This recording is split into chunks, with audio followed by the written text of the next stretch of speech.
This assignment, though it didn't necessarily connect theory and practice, absolutely prepared me to do just that. The research I saw on diversity related to curriculum and instruction and technology, the ways that technology is used, and the ways that it benefits some but not all, stood out as having a connection to Freire's work in critical pedagogy.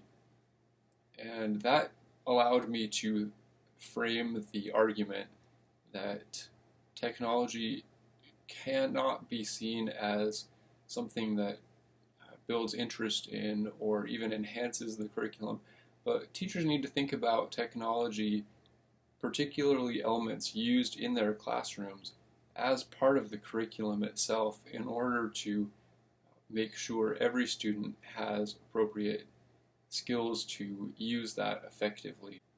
So within my own classroom, I'm careful about the technology that I allow in because we have a limited amount of time each day. So it needs to be technology that's useful not only in the classroom, but also in their lives and have application outside of school.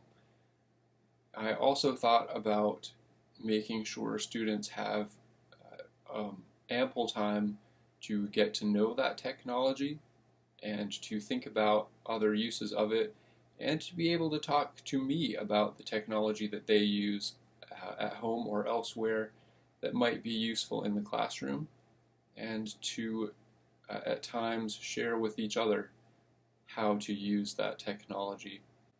One uh, one personal experience I've had with something that might be considered a critical pedagogy issue was when our district implemented something called reading stamina passages for 15 minutes a day, 3 days a week, in every class except for English or language arts. All teachers at the school were to give students a passage that they read for 15 minutes the first day. They read it again for 15 minutes the second day, and then they read it again the third day and answered questions about it. The thing is, we didn't receive any guidance on how to select those articles, the length, the difficulty, not from the district or school level, and we struggled at first. And even once we got it going and figured out a way to try to make it work, we were never allowed to give input. It was just silent reading for those first 2 days, silent reading and answer the questions the third day, and it wasn't meaningful instruction. It was just supposed to help students be able to read for a longer period of time. So what that meant was 45 minutes in each class every week, which is a class period.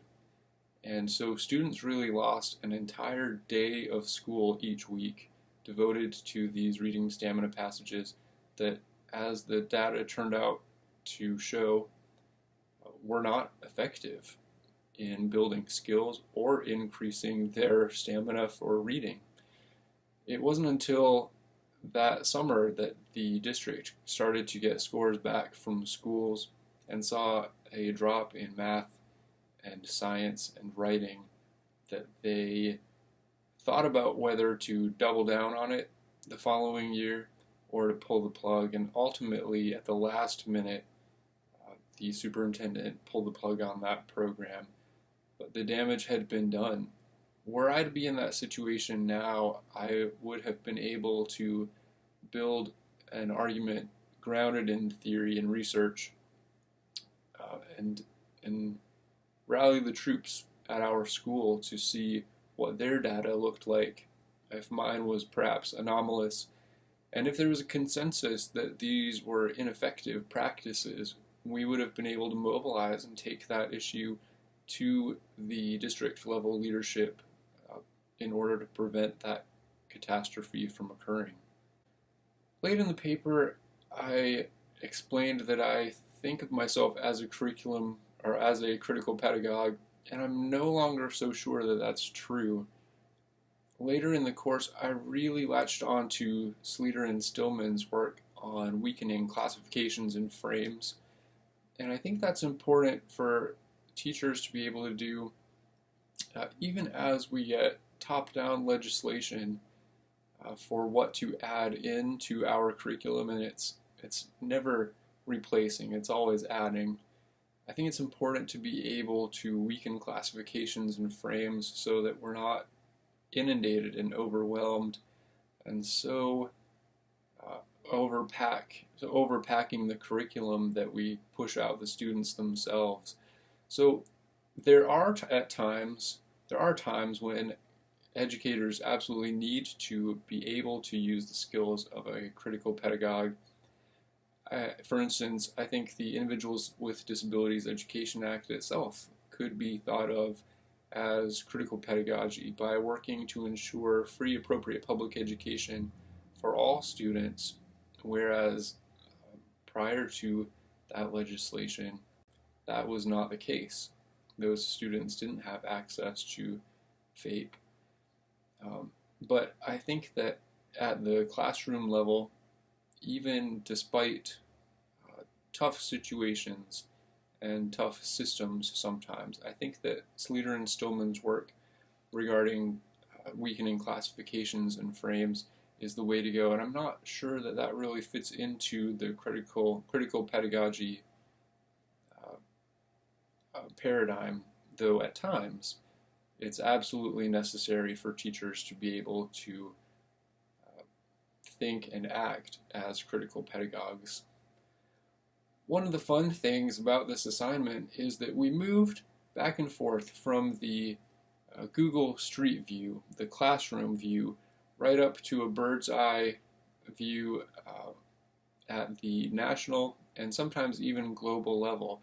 And by working back and forth at every level in between and thinking about how our classrooms came to be organized the way they are, why we teach what we teach, and how we might think differently about that.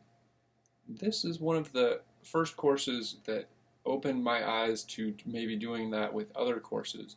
And so I feel like this course and this assignment, which relied on taking theory from a national and classroom perspective and analyzing it at different levels, really showed me that I could do that and get a lot more out of each of the courses that I took later on in the program. So very beneficial. And of course, it helped me to make those meaningful changes in regard to technology in my own classroom and with my own students.